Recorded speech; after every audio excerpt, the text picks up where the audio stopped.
Well, it's another day, another presidential tweet. Although I'm starting to think this one's actually planned out. This one's a little dark.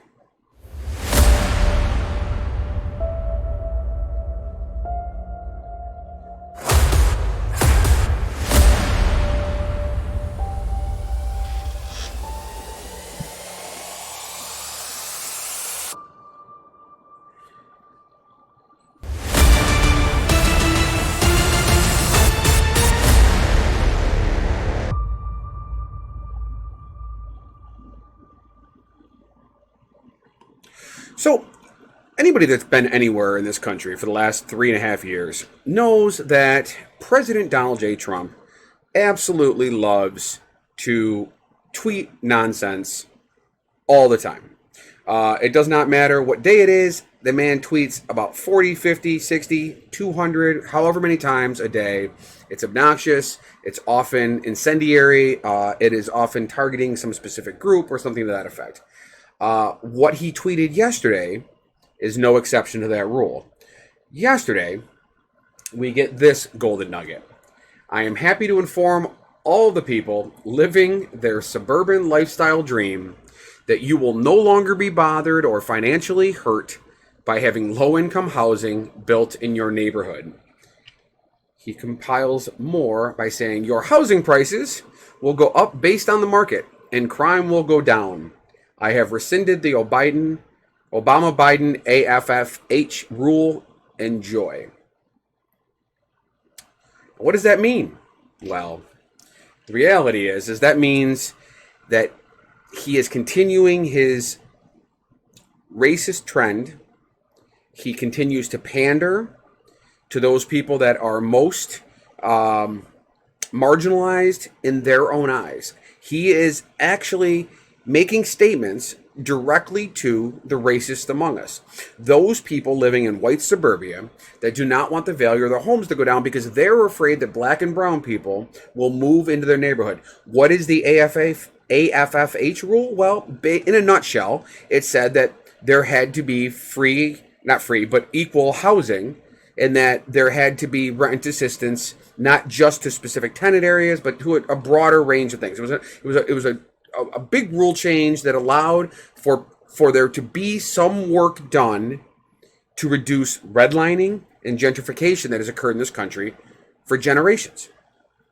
It was one of the few things that I give Obama credit for that actually was specifically designed to help black and brown people.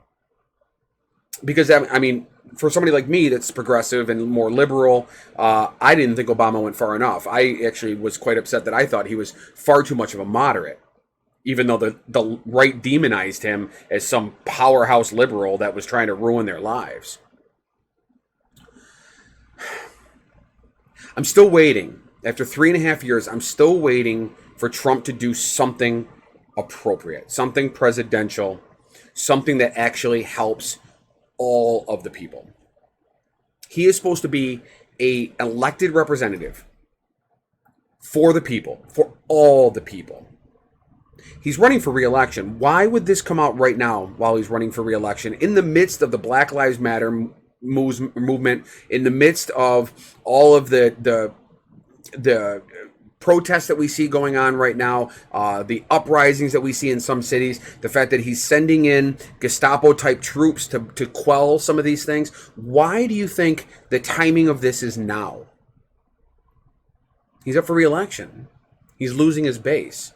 He's hoping that he can appeal to a broader range of white suburban voters that maybe were a little disenfranchised by their choices last time, that maybe felt like they made a mistake.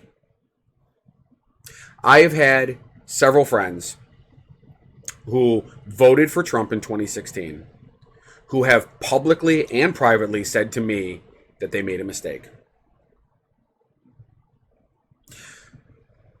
We have an election coming up this year that is going to be monumental, because I do not believe that our democracy, as we know it, can survive another 4 years of Trump.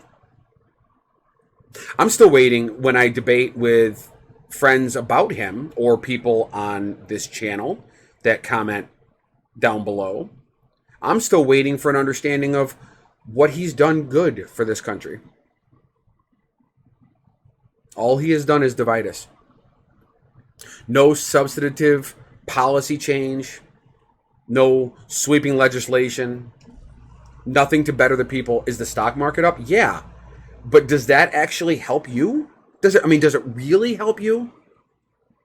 Or does it make the richest even richer? Or does it give corporations more of a playing field in which they can excel and take advantage of less regulations and oversight? That's why the stock market went up. It's not because he's doing things good for the people. It's because he's doing things good for corporations. He's decimated the EPA. The FDA has no power anymore at all. Which means that oil industries, coal industries, and other manufacturers can really destroy anything they want to destroy. In no perceivable way has Donald J. Trump made the United States a better place. Are our relationships with our foreign allies better? Oh, absolutely not. I want to remind you once again that this channel is only here for me to get my thoughts out of my head. I certainly hope you have not come here for news. I'm not sharing news. I am not a debunker. My job is not to change minds or any of that kind of stuff. I'm kind of preaching to the choir here.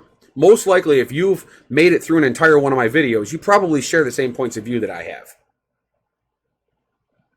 What I'm tired of, specifically, and why I'm motivated to do these things and talk about politics on this channel, is that I'm sick and tired of Democratic, big D, Democratic politics being polite.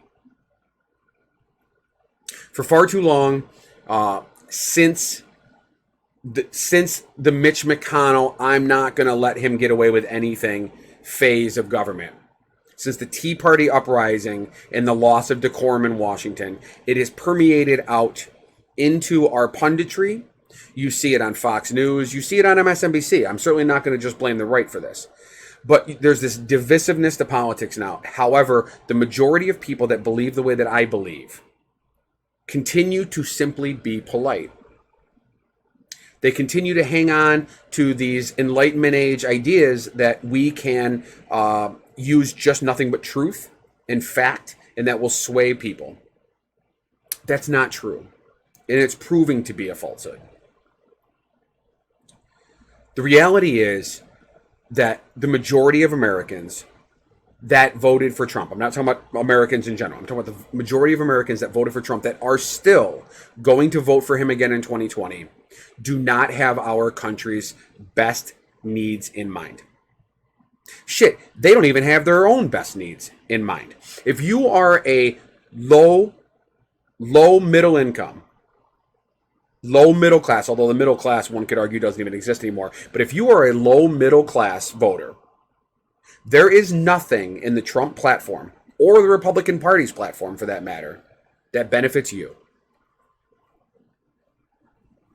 The stock market going up only benefits you maybe in the later years of your life. So yes, your stock portfolio, your mutual funds that you have from your 401k, because by the way, the Republican Party has taken away pensions.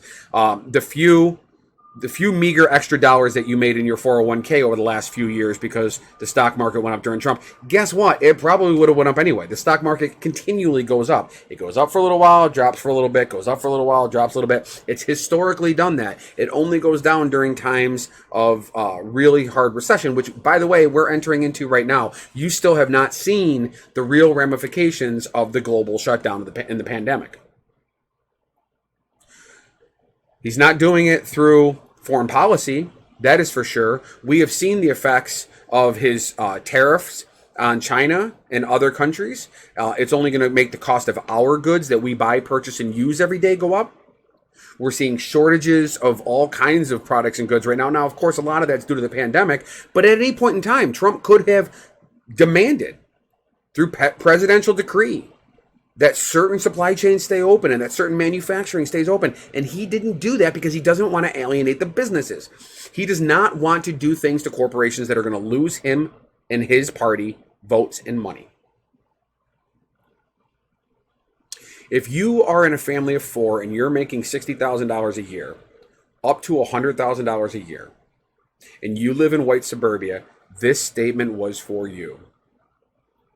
Because the Republican Party, for the better part of 4 or 5 decades, has taught all of you lower middle class, white suburban people, to fear poor people and hate poor people, to fear black and brown people, and to hate black and brown people. Why? Because the white middle class voter is still the largest voting bloc that they have. And they have to appeal to you via fear. It is the most effective form of communication when trying to win and influence votes.